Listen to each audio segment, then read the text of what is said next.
Good afternoon, everybody. Thank you for joining us today. I'm Carla Cosillo. I'm a wellness coordinator with Florida Healthcare Plans.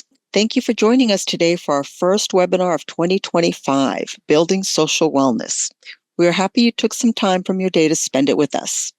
So today we have Nathan Warthon. He is a licensed mental health counselor with East Coast Bariatrics, and he'll be our speaker today. I'm turning it over to you, Nathan. Thank you for having me. Our focus is on that's the social wellness, and so one of the large areas that we're going to discuss with social wellness is building boundaries and dealing with and interacting with difficult people. So that's going to be our main focus. So we're going to start out with talking about setting boundaries and what are the signs of a healthy boundary. So one of the big signs that we're going to look for is having a boundary that gives you the ability to say no without guilt. We're going to set boundaries that have communicating your wants and needs appropriately, being able to leave resources such as time for yourself and your own well-being, saying yes to someone because you want to and not out of guilt or obligation.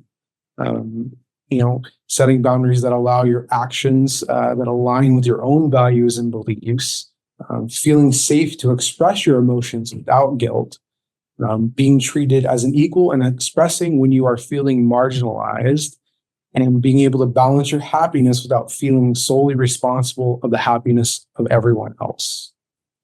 So we can go on to the next slide. So we're going to focus specifically here on 3 types of boundaries. There are more types of boundaries, but these are the 3 that is going to take a big focus of ours. So the first one is the boundary of time. So time is a large one. It's, when you talk about setting boundaries, a lot of times you're talking about your time boundaries. And we talked about that before, in the last slide of, being able to leave those resources for yourself.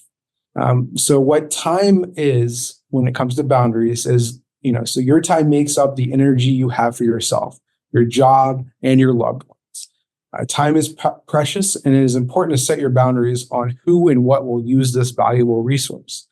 Not setting boundaries on your time can make you resentful of others and create a feeling of burnout with your responsibilities, such as jobs or other responsibilities that you might have. So here's some tips to setting good boundaries when it comes to your time boundaries. So make a list of your needs and your time resources. But you want to be honest with yourself about what is a priority in your life and the time and resources that you actually have. A lot of times we overextend ourselves and we're not honest with ourselves about what our time actually looks like or how much time we really have. So sometimes we commit to things without, making that list and setting down and saying, what is my actual time resource? What do I have for everybody? Once you have this priority list, you want to communicate the priorities you have listed with the people in your life.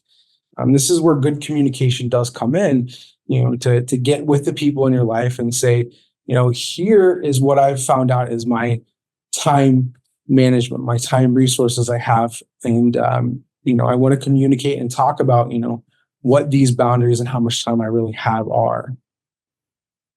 Make sure that whenever you make this list that you're including the time for yourself in there.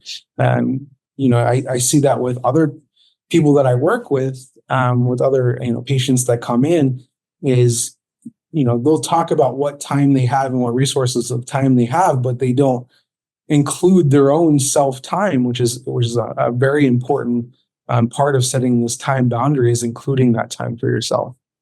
And hold yourself accountable to the priorities you have identified and make sure others continue to respect this boundary. And we're going to do this with continuous communication.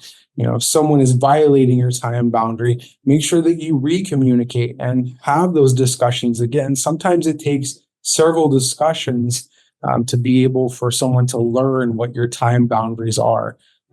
So if someone violates that time boundary, don't let that set you back. Make sure that you re-communicate and reestablish that communication and say, this is or if you remember our discussion, this is what my time boundaries are. So next, we're going to talk about emotional boundaries. So emotional boundaries mean you're responsible for your own emotions and well-being, and we want to practice setting those emotional boundaries, right? I often talk with patients that you can only control your actions, right? We can have open communication, but we can only control our actions. So this is making sure that you're responsible for your own emotions and own well-being.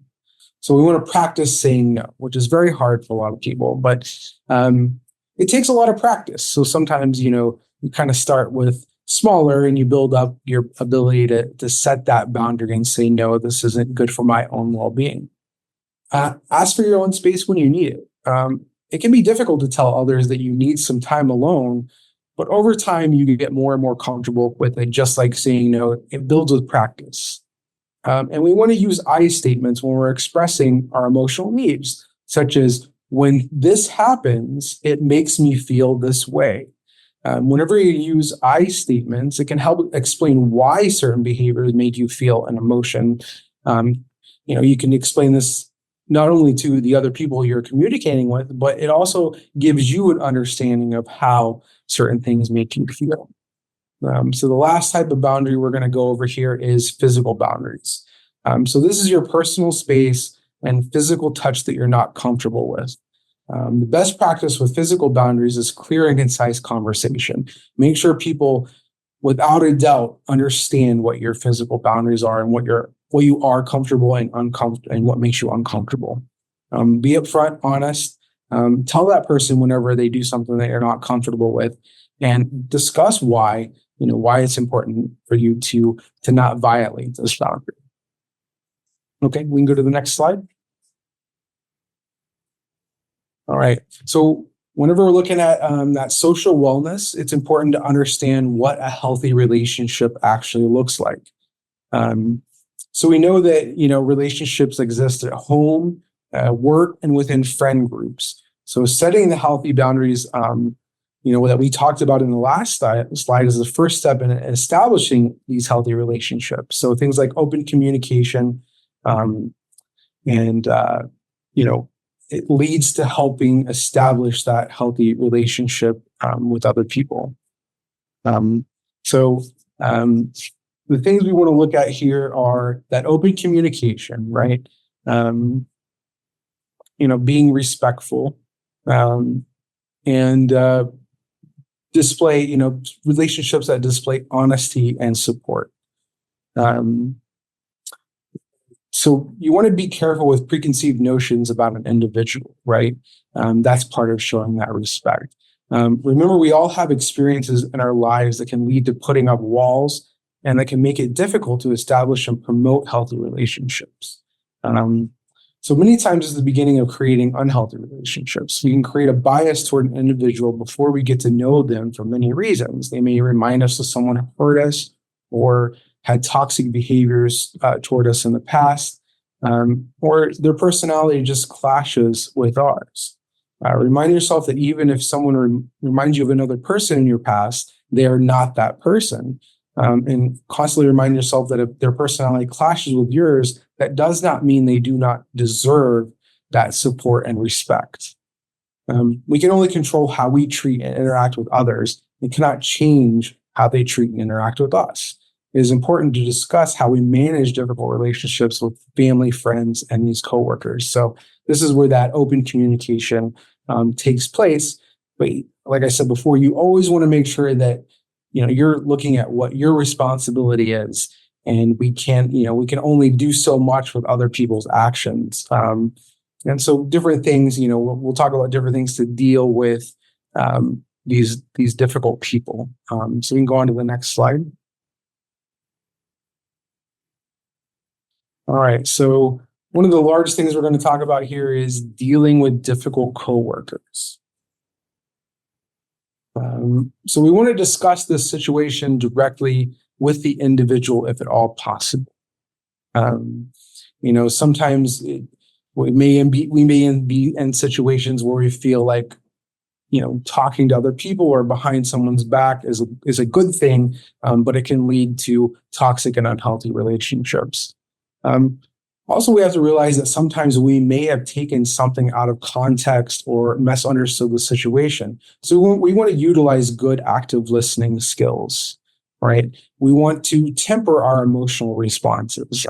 We want to try to keep our responses as logical as possible. It's not always easy, and sometimes emotions can blur what we're trying to communicate and talk about if we have a very strong emotion. We want to be open with your own wants and needs, right? So this is really important. So for a lot of people, it's hard to specifically address what your wants and needs are, and to be open about that. So sometimes we just have an emotional response without actually explaining what our wants and needs are. So we need to be careful of that, and check your own behavior. We talked about bias before, but also always check your own behavior for any bias or projection. And what I mean by projection is someone reminds you of a person in your past that may have hurt you, even though they're not that same person. We project those same feelings onto them. And whatever happens, make sure that you work on maintaining those healthy boundaries that we discussed in previous slides. But what we want to do is avoid passive aggressive ways to resolve situations. We talked about, talking behind someone's back, but that's a passive aggressive way, or becoming difficult towards maybe a coworker because of their actions. So this is going to shut down communication quickly and make any situation going forward a lot more difficult to resolve.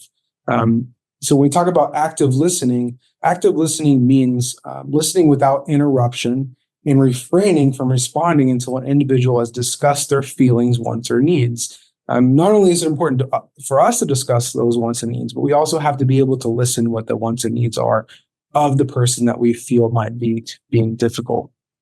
We're going to reflect what's being said. So this shows mutual respect, that you're hearing the individual, and it will help build that trust, which hopefully leads to a better resolution of the situation. When you temper emotional responses, it can create a calming effect and de-escalate another individual that may have become emotional during an exchange or conversation.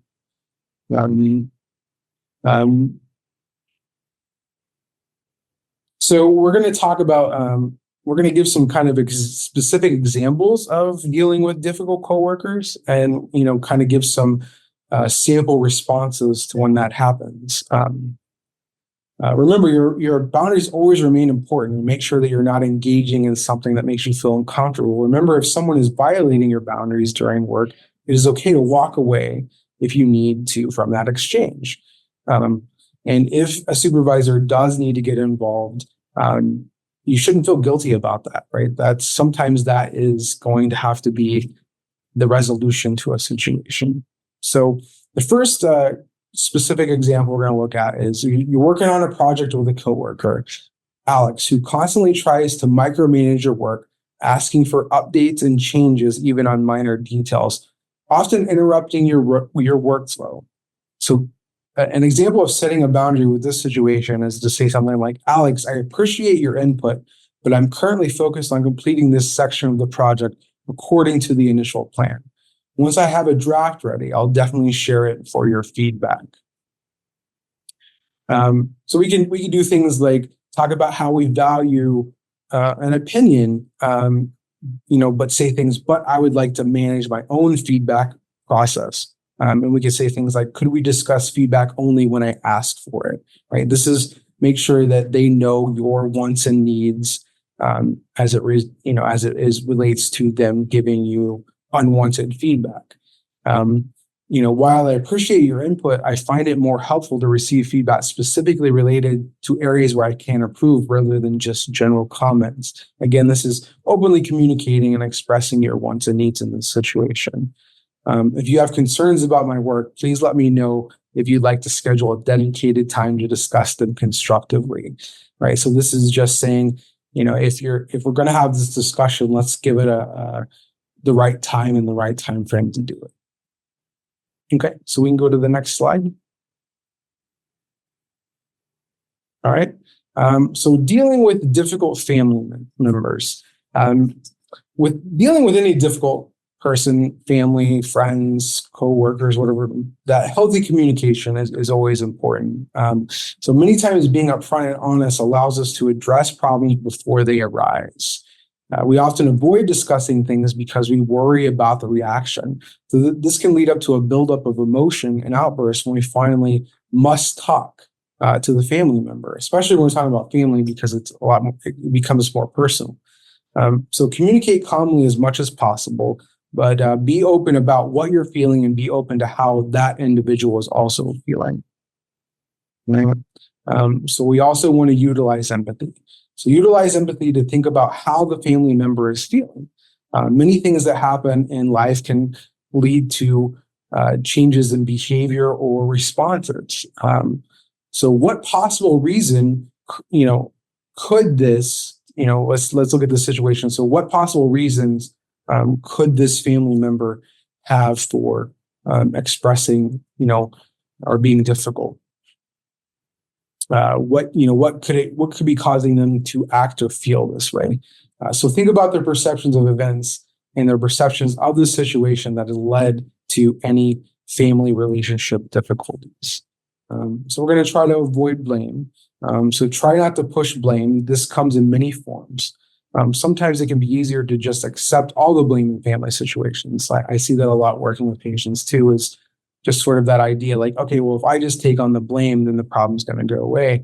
But this can lead to many problems down the road. It can keep a problem from being resolved, and it can lead to even more problems later on.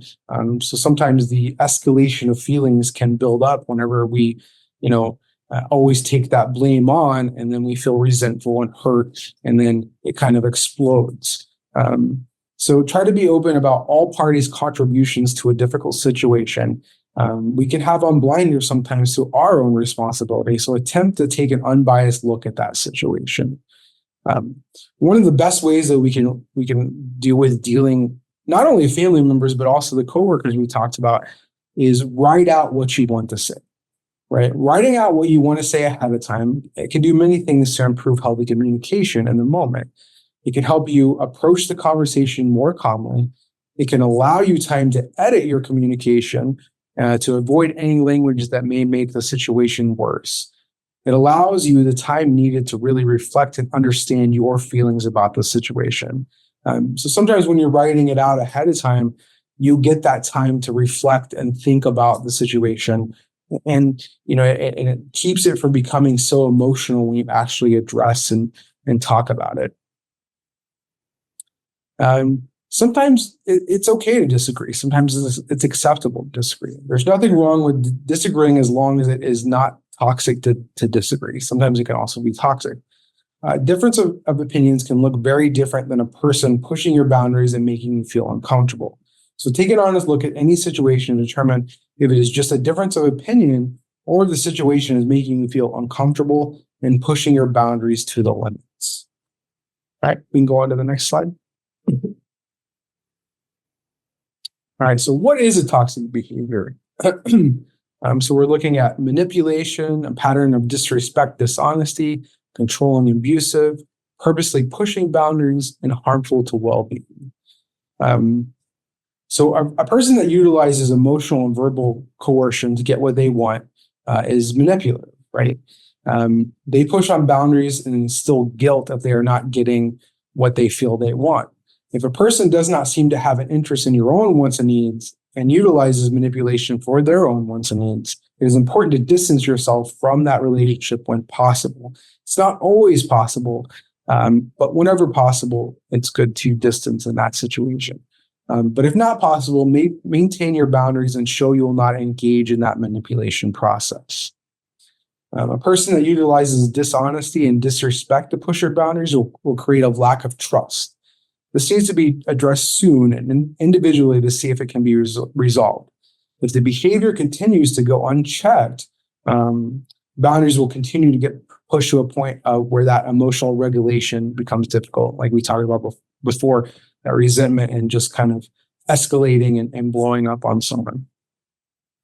If a person is controlling or abusive, pushes boundaries on purpose, or is harmful to your overall well-being, There's nothing wrong with avoiding that relationship whenever possible.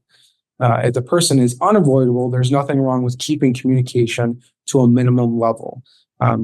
Keep your boundaries in all these situations, and again, practice that ability to say no whenever you need to say no. Okay, we can go on to slide 9. All right. So again, we talked about how difficult it can be for people to say the word no. So we're going to talk about some ways to say no politely, right? So things like that goes against my values. I am sorry, I have other commitments. That takes away time I need for myself. I have too many obligations at the moment. I'm flattered at the offer, but I can't right now. I would love to help, but I have too much on my plate. So these are some, kind of ways to politely say no. But we want to be concise when you say no. It can often be instinct to offer an excuse that is not true or half true to spare the feelings of another person. This may lead to a strain on your own personal boundaries. When we talked about having that conviction with your own personal boundaries, it can also possibly get you into a difficult situation if the person learns, that you weren't being honest with them. So be honest with the reason you're saying no. This can also lead to not having to say no in the future as well. Someone may see where your boundaries are set because of your ability to say no, and not ask you that same kind of thing in the future. We see this a lot with trying to make lifestyle changes. We want to give those concise boundaries on what we're trying to do to improve our lives. And we know that sometimes when we make lifestyle changes that people push those boundaries of our lifestyle change. I see it a lot with patients that are trying to, avoid certain foods or, trying to live a healthier lifestyle, that they may have people in their lives that try to push those boundaries. So if we show that boundary and we're consistent with that boundary, it may lead to them not asking us in the future. It's okay to give a reason for why you're saying no if it is appropriate for the situation. This could also prevent needing to say no to similar offers that are against your boundaries in the future. Discuss why you feel you had to say no with calm, appropriate, and healthy communication. It is possible that you may be open to the request in the future. If that is a possibility, it's important to communicate that.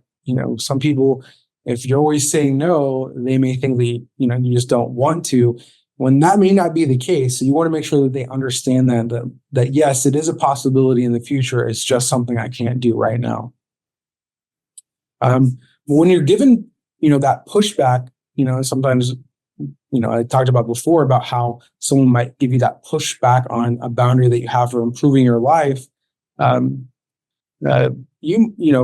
saying no can receive this type of pushback. In this situation, you're presenting your boundary and verbalizing it as important to you. If you give in to that pushback, you're demonstrating that an individual can cross the boundary you presented. If you show that your boundaries can be manipulated, this will lead to future issues, including becoming uncomfortable around that person or them not understanding where your boundaries are. All right, we can go on to the next slide. So what questions do we have? I know that we might have some frequently asked questions or things like that. Nathan, how can we tell if a boundary is healthy or overly rigid?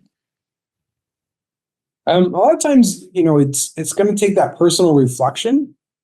Again, if we can be very logical when we write things out, and I talked about writing out. So if you personally write out your boundaries, I'm a big believer in using writing to things like setting your boundaries.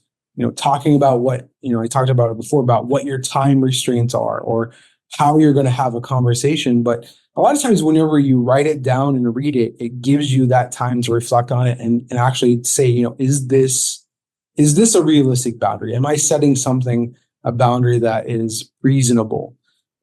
So I'm a big believer in writing things out. All right. Well, thank you so much, Nathan, for taking the time to be with us today. And thank you, everybody, for joining us. If you do have any questions at a later time, you can reach us at wellness@fhcp.com. All right. Thank you, everybody.